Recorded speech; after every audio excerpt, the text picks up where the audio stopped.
Hello, everyone, and welcome to Slash Film Daily for February 5th, 2018. On today's show, we're going to dive into our reactions for the trailers that premiered during the 2018 Super Bowl. That include Solo, A Star Wars Story, Westworld Season 2, Jurassic World Fallen Kingdom, Avengers Infinity War, Mission Impossible Fallout, and the Cloverfield Paradox. We'll give you our reactions and observations on things you might have missed in those first viewings, and we'll talk about the early reactions to the latest Cloverfield film and the game-changing, pun intended, release strategy. Joining me on today's podcast is Slash Film senior writer Ben Pearson. Hey, what's going on? And Slash Film weekend editor Brad Oman. Hey, that's me. And I am Peter Sciretta, as always. So, guys, Super Bowl weekend happened. What were you up to during the Super Bowl? Brad, how about you? Oh, I was sleeping on and off because I started getting sick late Friday night. And it was awful because I had sinus pressure and congestion, and my head felt like it was swimming for like 3.5 days straight. So I was supposed to be helping cover the Super Bowl, but I was just overwhelmed because of my congested head. And thankfully, Ben Pearson was able to step up to the plate and lead the team in covering the insane amount of Super Bowl spots that popped up. So in that kind of situation, Brad, do you DVR the Super Bowl and like fast forward through it, or do you not care about sports? Do you just watch the trailers online after? Yeah, I watched the trailers online because by the time when I had woken up, it was right around just before halftime, and I caught up and saw what was happening. So all of a sudden, I saw all the Cloverfield stuff and watched the spots that had been released so far. And by then, most of them had already come out. And then I was up for a bit talking to you guys online and figuring some stuff out for the next day. And then, I don't really care about the game too much, so I was fine just watching all the commercials online and whatnot. Now, Ben, on the other side of things, you are a football fan, but not an NFL fan. Right, yeah. I follow my college team, which is the Florida Gators. I care about the NFL in as much as I want to see Tom Brady lose all the time. So last night was pretty great in that regard because the Patriots lost the Super Bowl, the Eagles won. So that was pretty awesome. I mean, the trailers, the sheer number of trailers and videos and I guess movie-related stories that came out of the Super Bowl last night was really nuts. So I didn't actually get to watch much of the game, but I had it on, and I actually I'd already invited a friend to come over and watch the game. So I was just like sitting there on the couch, really looking at my computer the whole time instead of actually watching the game with him. But he and my wife seemed to have a good time watching the game, and like Brad said, most of the stuff was done, by the first half or thereabouts. So I was able to watch, the last few minutes, and seeing Tom Brady almost break down in tears almost made the whole thing worth it. So. Well, thank you so much for helping us cover the trailers on the site. You might have noticed on the Slash Film Twitter and Facebook feed, we were having some problems with how things were posting. You might have seen Ben or HT or Brad's face in your face instead of the image on the article. We were having some server problems, so I spent the weekend kind of working through those, and we have moved to a new server, to an Amazon Cloud server. We are now in the cloud. And things are running much better, but I was up until 5 a.m. this morning trying to get that to work. And I don't care much about sports, so I was just watching the trailers when they hit online. And I am from New England, and I don't care, and I hate Tom Brady a lot. So yeah. So there you go. So let's talk about the trailers that premiered during the Super Bowl. The Solo, A Star Wars Story had a TV spot, but the trailer premiered the next day on Good Morning America because of synergy, of course. And in this trailer, we actually finally get to meet Han Solo as a young man.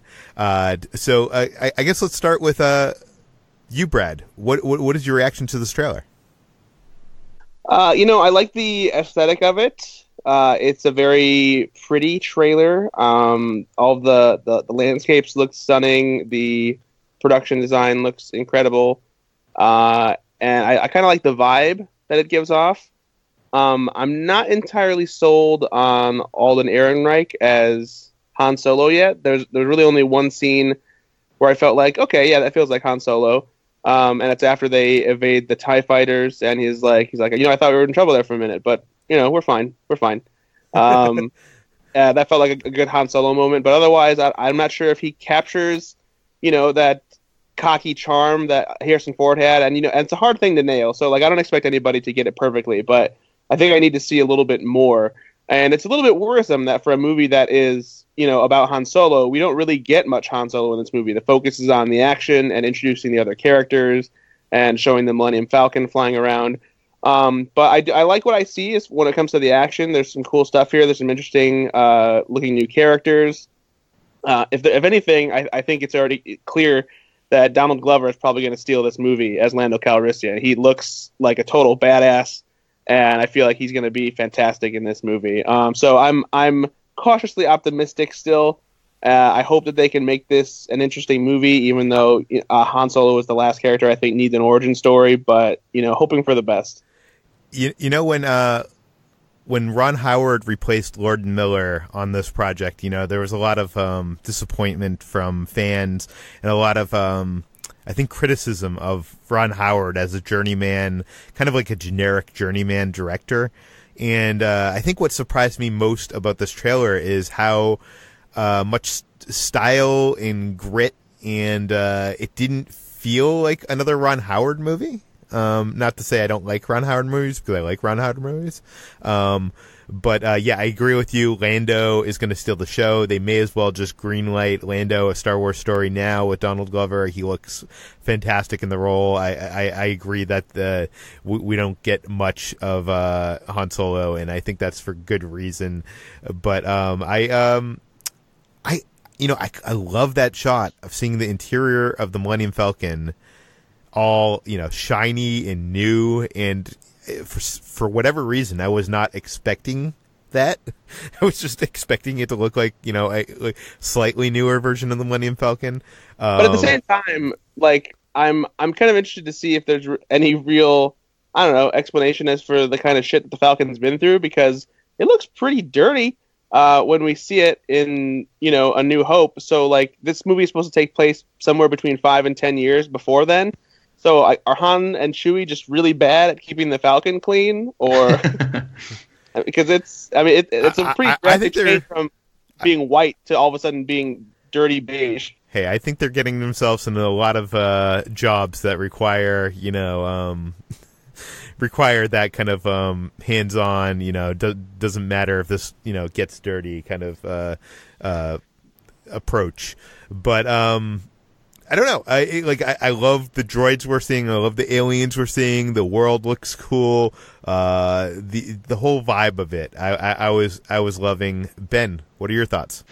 Yes, you guys really sort of hit all the major points there, and I agree with everything you've said thus far. I think for me, the big thing is the visual aesthetic of the movie. It like you said, Peter, it really does not feel like a traditional sort of staid Ron Howard movie, if you will. But I think there's like a kineticism to the visuals that we see that makes me actually pretty excited to see this. The whole concept of this movie existing has never really gotten me intrigued with the movie, but seeing this footage and seeing especially Donald Glover makes me really interested to actually watch it now. And I think the thing you mentioned about the interior of the Millennium Falcon being all clean, that whole aesthetic seemed to permeate this whole, everything that we've seen in this trailer. It looks like the entire Star Wars universe looks a little cleaner and a little smoother and a little crisper than it does in the sort of lived-in feel that we get when A New Hope rolls around. So I'm wondering if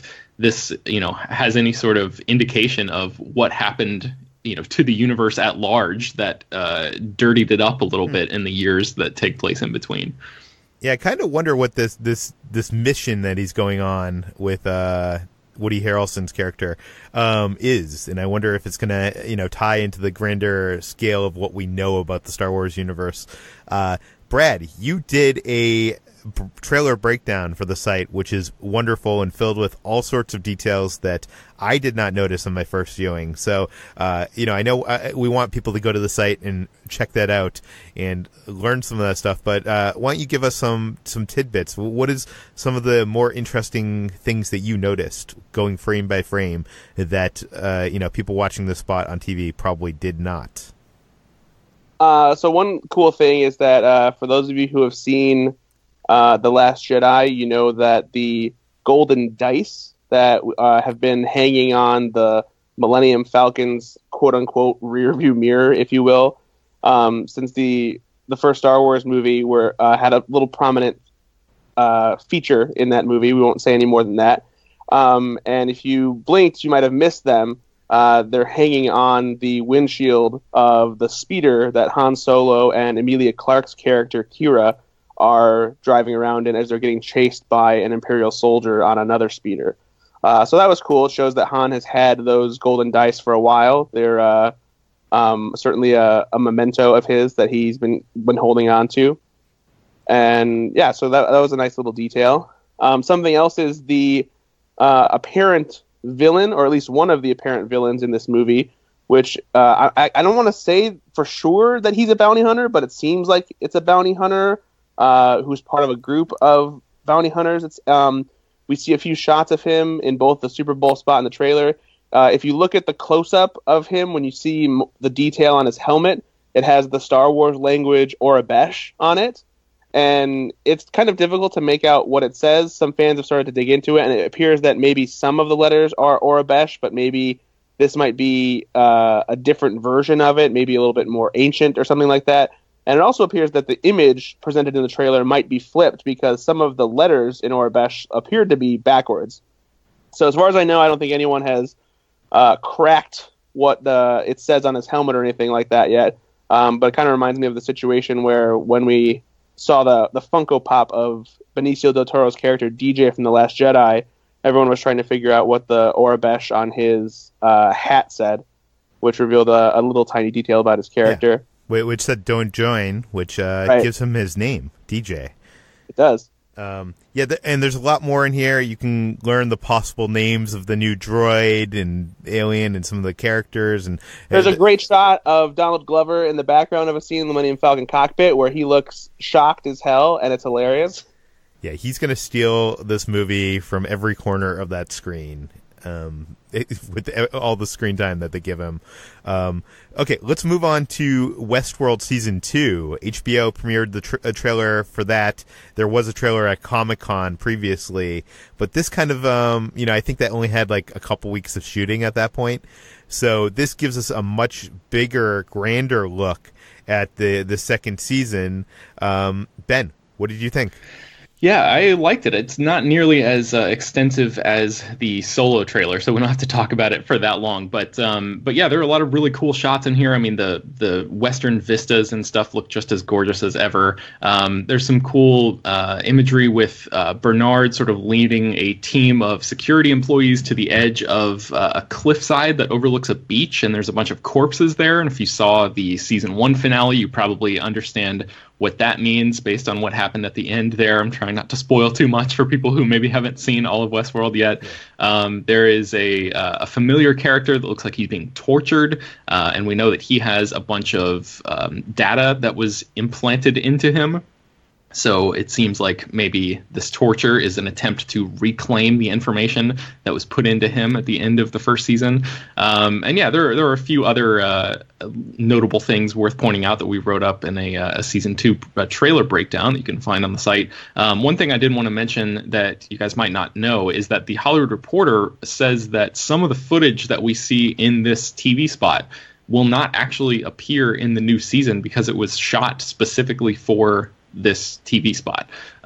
My guess for what that would be is the scene where Tandy Newton's character Maeve is walking through the Delos Westworld offices, and there are a bunch of charging bulls in there with her, and they're like it's all in slow motion, and the bulls are going after security guys who are trying to shoot the bulls, and they're like robot android bulls. And it's really cool and it looks awesome, but it doesn't really make a ton of sense. It sort of strikes me as being a little bit too slick for Westworld, and I think those offices were at least partially destroyed at the end of the first season, if I remember right. So I don't really think that is actually going to happen in the second season. But it did make me wonder if the robot uprising that's going to happen in season 2, if the hosts, the robot android characters, if they're actually going to be able to control the robotic animals that are populate the park. I wonder if there's going to if this footage that was specifically shot for this teaser maybe teases that aspect that actually will come to pass in season 2.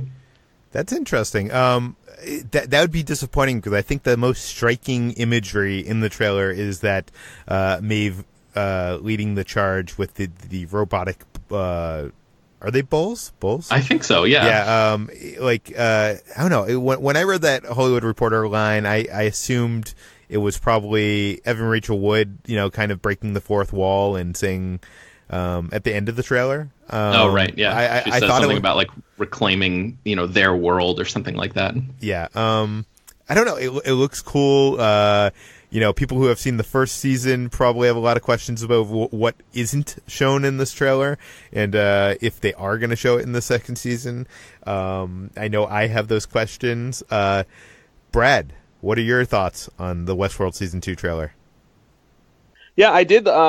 I like that slow motion footage in the offices of Delos Incorporated. I hope that that's not what ends up getting cut because it would be a really cool way to, I think, open up the first episode of season 2. But I would understand, I guess, why it would be cut since it is a little bit more stylized for creating sort of a feeling of awe more than anything. If they do include it, I think there's plenty of footage from that opening that maybe we wouldn't see in season 2 because some of that footage was like Maeve's memories from the storyline involving her daughter and just kind of like landscape shots because it seemed like they were setting up the trailer to make it seem like it was just another Super Bowl commercial like for tourism or something like that before it actually got into the Westworld side of things. But yeah, it's an interesting enough tease, not enough really to sink our teeth into as far as finding any threads to connect to what the story will be other than, the main idea of Westworld kind of being in chaos. But, I love the first season. I just can't wait to see where the show goes. I love the piano version of the Kanye West song. And it is interesting to note that this trailer, the first season of Westworld, I think, you saw stories from two different point of views, the point of view of these robots and the point of view of the humans. And this trailer seems to be clearly just from the point of view of these robots, which is interesting. I'm wondering if we're not going to get that human point of view in this upcoming season or not. But we'll have to wait and see. Let's move on to Avengers Infinity War. There was a surprise Super Bowl TV spot. It gives us a couple new looks. For me, it didn't show too much more than what we've seen before from the Comic-Con footage and the first trailer, the first teaser trailer, but it does include a lot more Guardians, which I think was lacking from that the official trailer. Brad, what are your thoughts on this? Yeah, it's definitely a lot shorter. We're only looking at like a 30-second spot here, so it doesn't show nearly as much as the first teaser trailer did, but it still includes a decent amount of new footage that we hadn't seen before. We get to see Iron Man and Doctor Strange and Spider-Man standing side by side, clearly in some technological area that might be in space, maybe dealing with Thanos' portal. We get a little extra stuff with Vision and Scarlet Witch, plenty of new Guardian stuff, like you said. I like this spot a lot. I don't necessarily know if I liked it more than the original teaser trailer because I kind of like the menacing vibe it has with Thanos' voiceover that follows the voiceover from all the Avengers saying Nick Fury's speech about the idea of the Avengers Initiative in general. But I do like the little extra tidbits that it shows as far as setting the story and little things that we're going to see as the evolution of the Avengers and the various tools that they have at their disposal. Ben, what are your thoughts?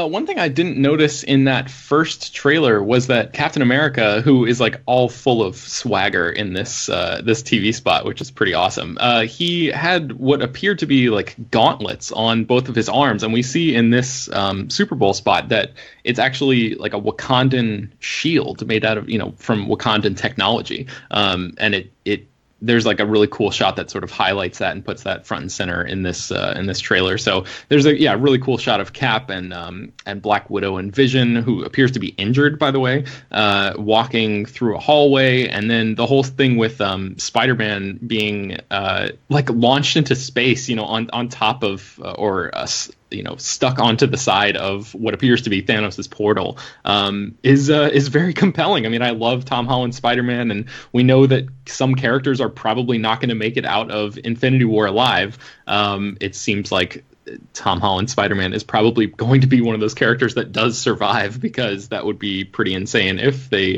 introduced a character in the MCU and then immediately killed him off. But I mean, I enjoyed this trailer a lot. I don't have any additional thoughts, but HT put together this wonderful breakdown that spotlights some of the new details from the Super Bowl spot. Brad, tell us about something that people might have missed. So there's a cool shot of Tony Stark briefly getting armored up for some kind of impending fight, a danger lurking off camera.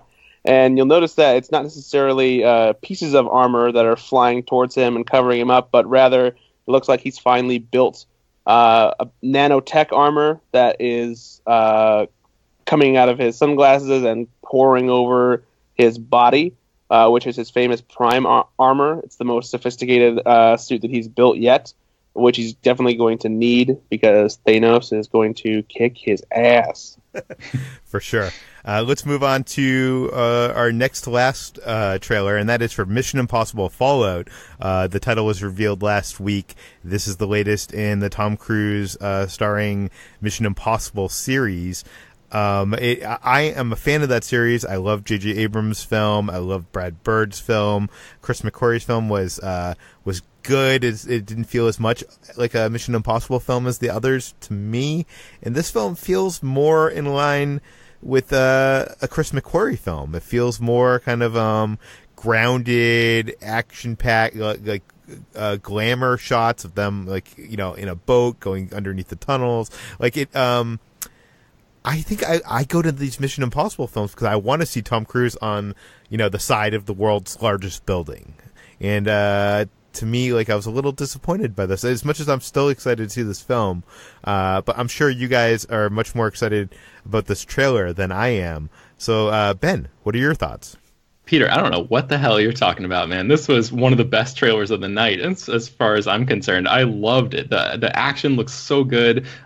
Just the structure of it, the way that they basically saved all of Tom Cruise's most insane stunts for like a tiny, 4 or 5 shot montage at the very end of the trailer. I love that. The whole setup about this is your mission should you choose to accept it, and the villain speaking with Ethan Hunt and asking him if he ever didn't choose to accept it, and basically putting the consequences of everything that's going to happen specifically on Ethan's shoulders. I could not ask for a better trailer. I really loved this. Listen, I don't think it looks bad. I just don't think it looks like a Mission Impossible movie to me.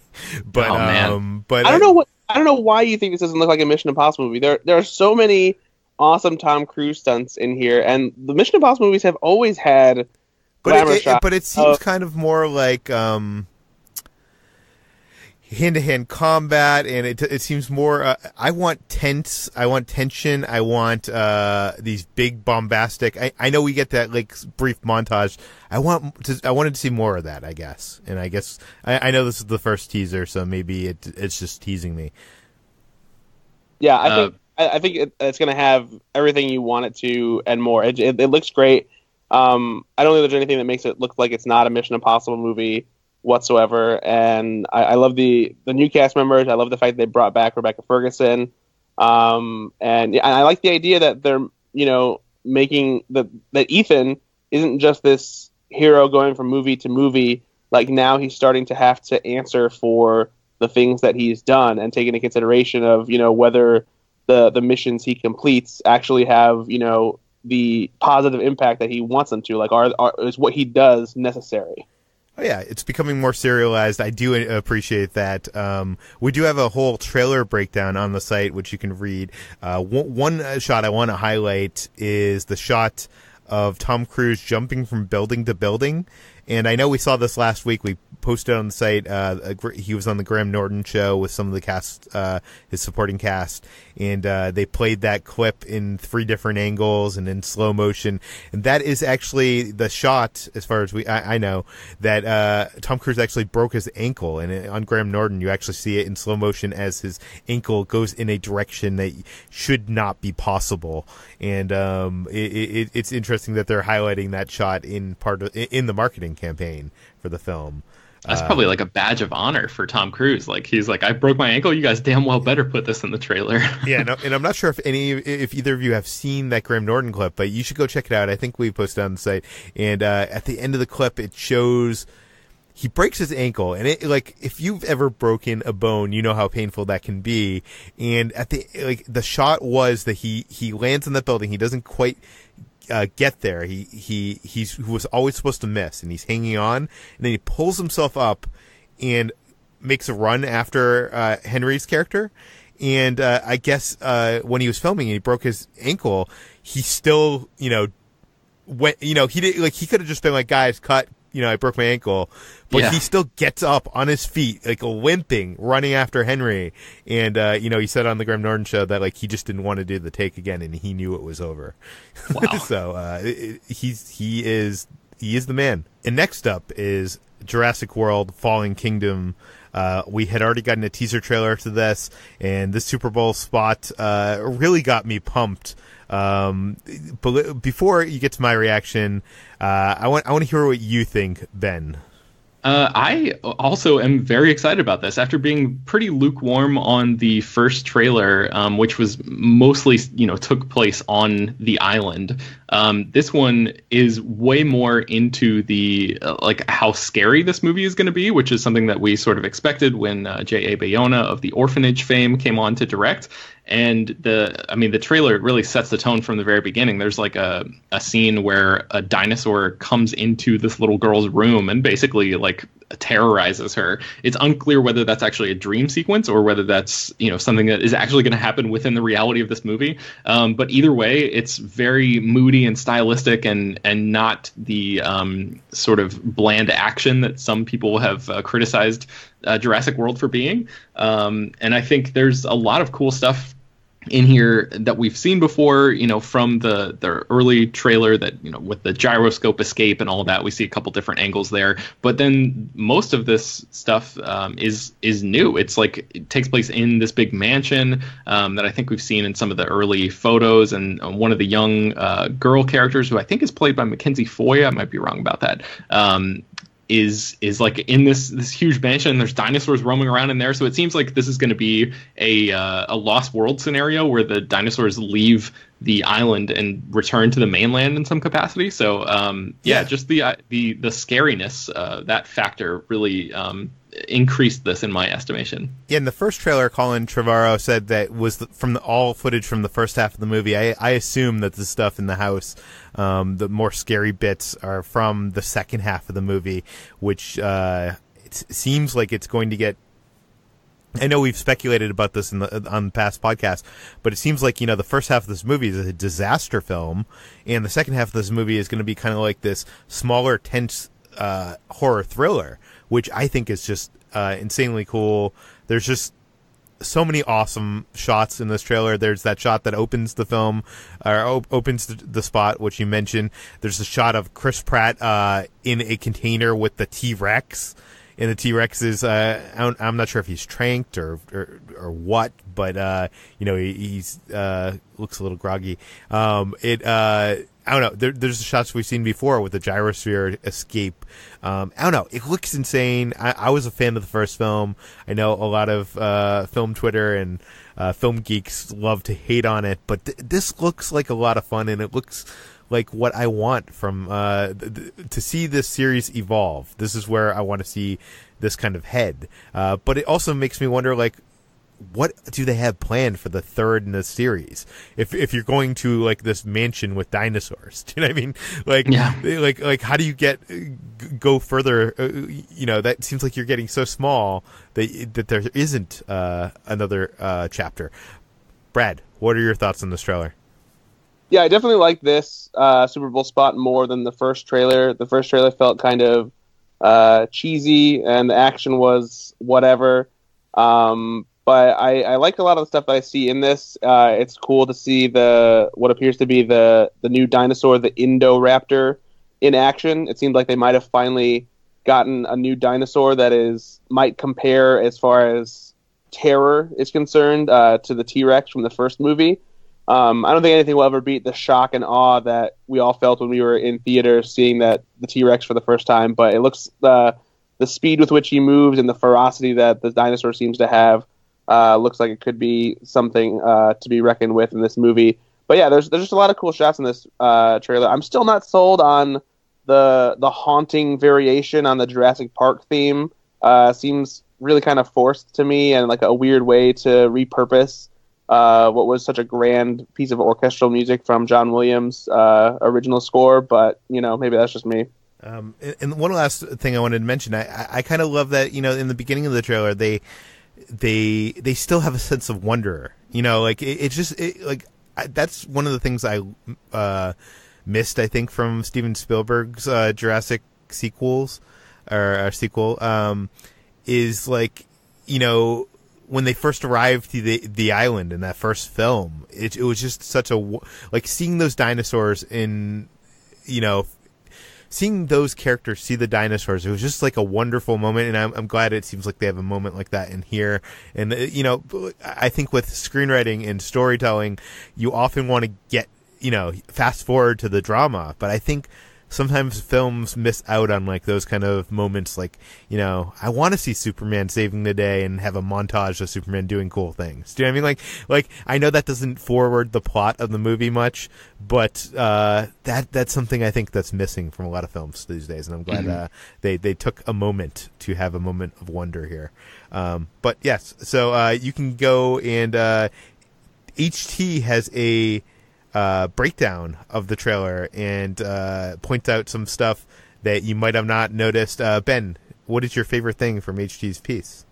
I think just the idea that this trailer focuses a little bit more on the human element. Some characters that we haven't really seen in previous marketing. Rafe Spall's character, he plays a corporate hack named Eli Mills, and then Toby Jones, who we assume is going to be playing a villain because it's Toby Jones, and that's basically what he does. So there's like some interesting stuff in there about is this possibly the equivalent of like weapons escalation? Are they going to be like militarizing the dinosaurs? What is the end game here? And HT sort of speculates a little bit about that. So check that out in her full piece. Okay, so now for our final trailer, and this is the most surprising, probably the most talked about one coming out of the Super Bowl, I think, and that is for the Cloverfield Paradox, the third film in the Cloverfield franchise, which was supposed to come out from Paramount. I think they've had 4 release dates now, but is now coming out from Netflix. It was announced during the Super Bowl that it would be on Netflix immediately following the Super Bowl, which is a game changer of a move. Like, we've never seen a movie trailer announcement announce the movie and it be online that night. So I guess let's talk before we talk about the trailer, the movie. Let's talk about that for a second, guys. Do you think that this kind of surprise marketing could be the future of movies? Brad, you want to take this one? No pressure or anything. No, I feel like this strategy can only work for certain kinds of movies. We talked about this a little bit, after it happened and the dust had kind of settled. I don't think Netflix could have done this with any of their other prospective, quote unquote, blockbuster movies. Like, if they would have done this with Bright, it wouldn't have made anywhere near as big of a splash. But because Cloverfield has kind of become synonymous with surprising audiences, from when the first trailer appeared in front of the first Transformers movie back in 2007 without warning, to when the second trailer appeared with only 2 months between the trailer debut, and I think it was 2 months anyway. It was a very short window between when the first trailer popped up and when the movie actually hit theaters. To now we're talking about a window of a few hours to when the first trailer pops up to be like, hey, here's a new Cloverfield movie for you. And I feel like you could maybe do this with some of the major franchises, like if you all of a sudden dropped a Marvel movie on Netflix, or if you suddenly pushed a Star Wars movie out there. It would have to be a big name franchise for it to actually make an impact. But if it's just some random movie that people don't necessarily know they should be excited about, or doesn't have a reputation to go along with, I don't think it could work. But I am impressed by this simply because there was a time back when the Harry Potter books were still being rolled out. I thought that it would be so cool if all of a sudden one day, like, people were anticipating that the next Harry Potter book was coming out, like a year or two away, and then all of a sudden it was just on shelves, and it spread viral. Everyone's like, "Holy crap, the new Harry Potter book is out!" Blah blah blah. And this is kind of as close as we get to do it now, because we have the means to have a movie come out this quickly and get spread fast because of social media and the ability to stream it immediately. But if this were, a theatrical release, you couldn't do it because someone would find out, it would get leaked beforehand, and so I think it's cool, but I don't necessarily think that it will make as big of a wave as some people think. Yeah, no, I remember speculating last year at Sundance that it would have been cool if, Netflix was on a buying spree at Sundance.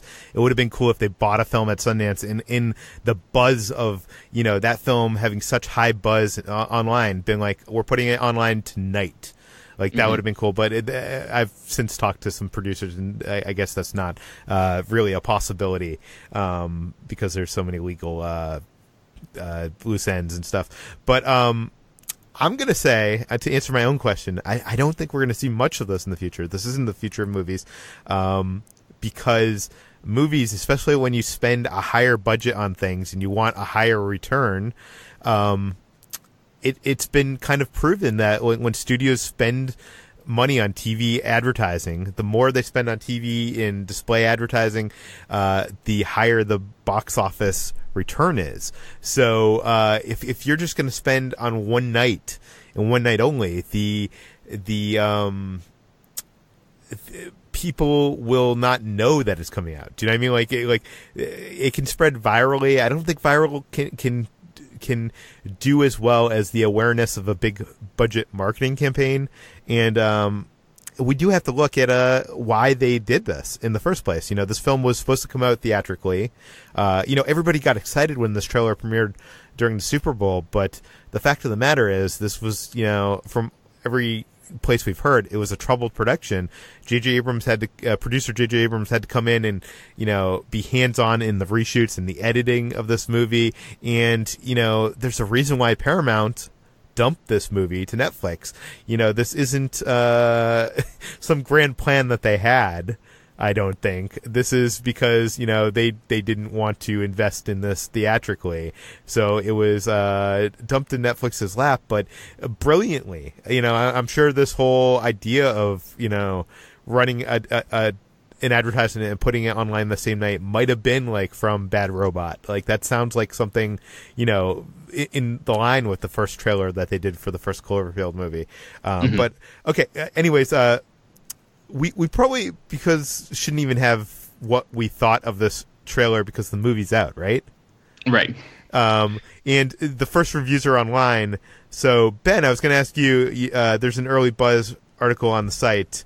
What is the reaction for this new Cloverfield film? So, I think largely negative is probably the fair characterization of it. Chris Evangelista wrote a review of it that you can find that's up at slashfilm.com right now. I'm not going to list any of his critiques or quotes or anything like that, because I think he's probably going to come on the podcast tomorrow and we might actually talk about the movie as a whole then. But I'll read something from David Ehrlich, the senior film critic at IndieWire, and he said, "The Cloverfield Paradox. At first, I couldn't tell if the movie felt like VOD because it was on Netflix, or if it was on Netflix because it felt like VOD. That changed. Not only is this a terrible movie, it takes down one of the more interesting modern franchises along with it." And then some other people are saying that if the Cloverfield Paradox were released in theaters, it would not have been screened for critics. No question. There's a reason this film was dumped. That was from Eric Childress. Dave Gonzalez says, "Oh, Cloverfield Paradox, you could have and should have been a VOD Event Horizon 2. And yeah, I mean, there's some positive stuff out there.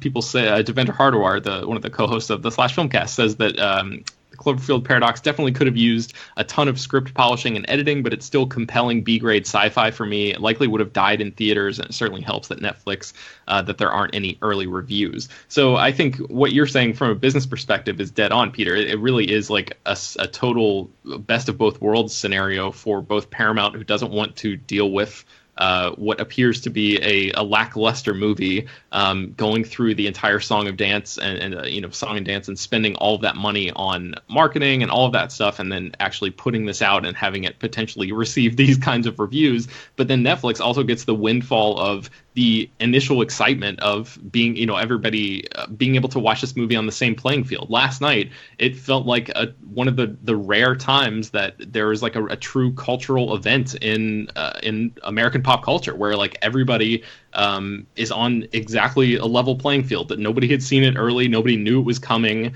and everyone could just like tune in and watch this thing and talk about it at the same time, which is like, I think the most recent thing that sort of had people that made people be able to do that was Twin Peaks: The Return last year, because none of those episodes aired for press beforehand. The press had to watch those episodes live on Showtime, just like the regular fans do. So this is an extremely rare thing in movies. I don't think it's ever happened before.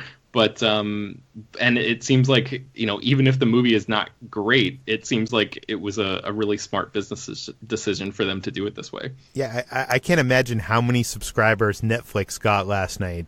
People watching the Super Bowl and wanting to see that third Cloverfield movie, because that trailer was insane. I know, Ben, you saw it. We're not. We will save your reaction for tomorrow. I think that's probably wise. We bring on Chris, and maybe I will have seen the film by then. Brad, are you planning on checking this out at all? I'm going to try and watch it tonight. I would like to be able to see it before any more details get out on the internet about it. I can already tell that like there's general disappointment among most people who have seen it so far. But I'm hoping to maybe just enjoy it and just check out for a bit and watch a movie.